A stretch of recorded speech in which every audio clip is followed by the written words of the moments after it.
Bonsoir à tous, je suis ravie de vous retrouver en ce vendredi 12 décembre pour votre journal sur TV Vendée. Parmi les titres développés ce soir, le RAID est intervenu ce vendredi matin à La Roche-sur-Yon pour arrêter un homme suspecté de préparer une tuerie de masse. L'hospitalisation à domicile en Vendée prend de l'ampleur. En 2024, près de 40 patients sont servis chaque jour, un dispositif essentiel dans le parcours de soins. Puis cap sur le Dakar, Ronan Chabot s'apprête à reprendre la route du rallye aux côtés de son copilote Gilles Pillot. Et on commence ce journal avec une opération rare qui a eu lieu en Vendée ce matin dans un quartier du centre-ville de La Roche-sur-Yon.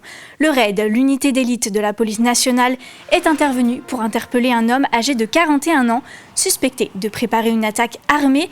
Les détails avec vous, Florian Wozniak. Bonjour Florian. Bonjour Élise. Et il était environ 8h ce matin lorsqu'une unité du RAID de Bordeaux est intervenue pour interpeller un quadragénaire à son domicile en périphérie de La Roche-sur-Yon. Au sein de l'appartement, l'unité d'élite y découvre des bonbonnes de gaz et des armes de guerre. Elle prend donc la décision de faire évacuer la totalité de l'immeuble pour y faire intervenir une équipe de démineurs.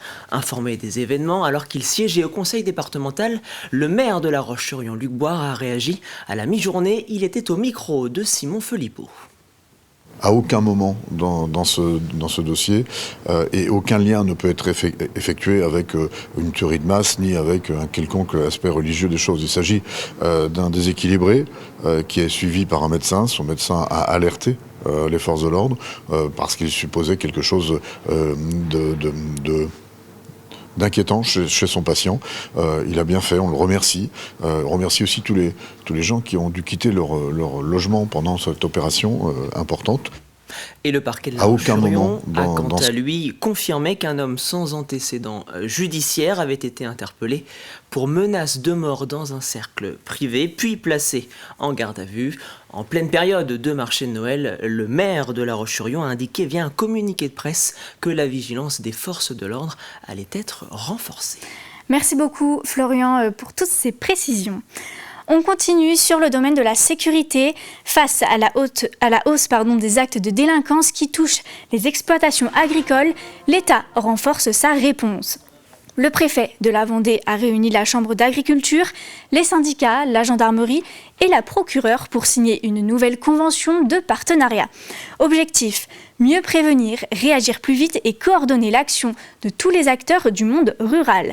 Un engagement commun pour garantir sécurité et sérénité aux agriculteurs vendéens. Il est apparu la nécessité de renforcer encore les échanges entre les agriculteurs et leurs représentants et les services de gendarmerie et de police.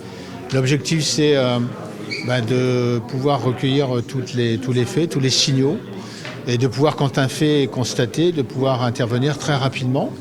L'objectif, à chaque fois, c'est d'interpeller, constater l'infraction, interpeller et traduire devant la justice les auteurs d'infractions. Les vols peut-être les plus importants, c'était autour du matériel, notamment les GPS. Donc il y a eu un travail de fait par la gendarmerie qui a démantelé tout un réseau.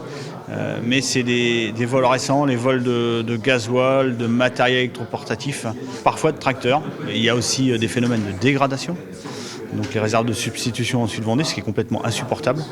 Il y a aussi des vols d'animaux. Donc en fait, tout y passe un peu dans le registre. Alors c'est la raison pour laquelle on a vraiment besoin d'être en rang serré avec les services de l'État, pour essayer de bonifier tout ça et de s'adapter à cette situation. On poursuit cette fois-ci dans le thème de la santé. L'hospitalisation à domicile continue de monter en puissance en Vendée. Un mode de prise en charge qui soulage les hôpitaux tout en offrant aux patients des soins hospitaliers sans quitter leur maison. En 2024, l'hospitalisation à domicile a assuré près de 98 000 journées de soins, l'équivalent d'une quarantaine de patients suivis chaque jour. Anaïs Escalona a suivi les équipes sur le terrain. Quand l'hôpital vient à la maison, le quotidien devient plus doux. À 77 ans, Madame Paradis vit avec un cancer généralisé. Rester chez elle le plus longtemps possible, c'était son souhait.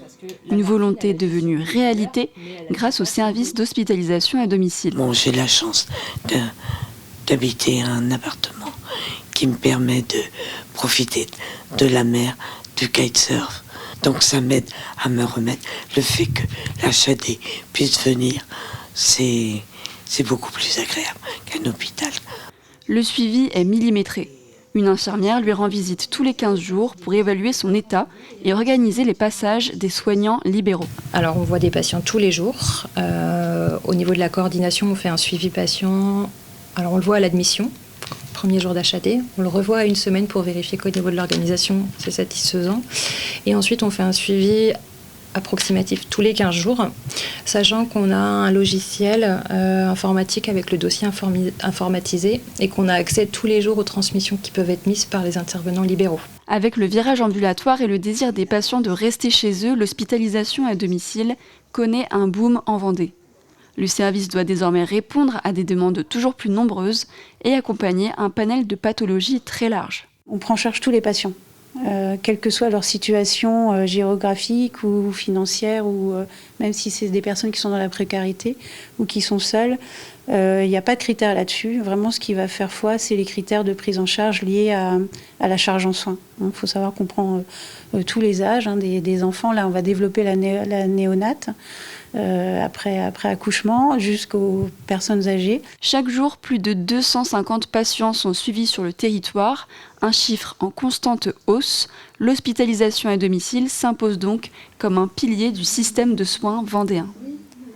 Des lycéens d'Aizenay mènent un projet culturel. Les élèves de première option Histoire des Arts du lycée Colette Lebray suivent depuis l'an dernier la restauration d'un piano mécanique vieux de plus de 100 ans. Un instrument choisi par leurs soins dans le cadre d'une campagne régionale de sauvegarde du patrimoine. Ils ont récemment rencontré les 2 restauratrices spécialistes du bois et du métal pour découvrir concrètement comment ce piano va retrouver une seconde vie. Donc là, on intervient avec ma collègue restauratrice métal sur une première phase en fait, de restauration sur cet instrument qui va nous permettre de faire un constat d'état et un diagnostic de l'état général et sanitaire de l'objet et d'évaluer si une remise en état de jeu est possible ou non. Donc ces premières interventions vont compter notamment un dépoussiérage, un nettoyage, des consolidations, des traitement des métaux également, une compréhension du mécanisme qui est très importante pour comprendre s'il manque des pièces par exemple, si l'état de l'objet est complet, est en bon état sanitaire et de pouvoir préconiser par la suite au musée ou à la ville une remise en état de jeu fonctionnelle de l'objet. Forte à présent avec ce Vendéen engagé sur le Dakar, Ronan Chabot, patron du groupe RCM. Le 3 janvier, il s'élancera pour son 22e Dakar, toujours au volant d'un véhicule Toyota. À ses côtés, comme depuis ses débuts, son fidèle copilote Gilles Pillot. Le duo a déjà signé 3 victoires en 2 roues motrices et plusieurs top 10. Aujourd'hui, Ronan Chabot aborde l'épreuve avec sérénité, presque comme un exutoire, après plus de 150 rallyes disputés. Reportage signé Simon Felipeau. Ce n'est pas un hasard si Ronan Chabot nous a donné rendez-vous au siège de sa société. Dans le hall, l'une de ses voitures du Dakar est exposée, et pas n'importe laquelle, celle de son 20e Dakar couru en 2022. À 59 ans, le chef d'entreprise vendéen repartira le 3 janvier prochain pour un 22e Dakar, avec toujours autant d'envie et de passion.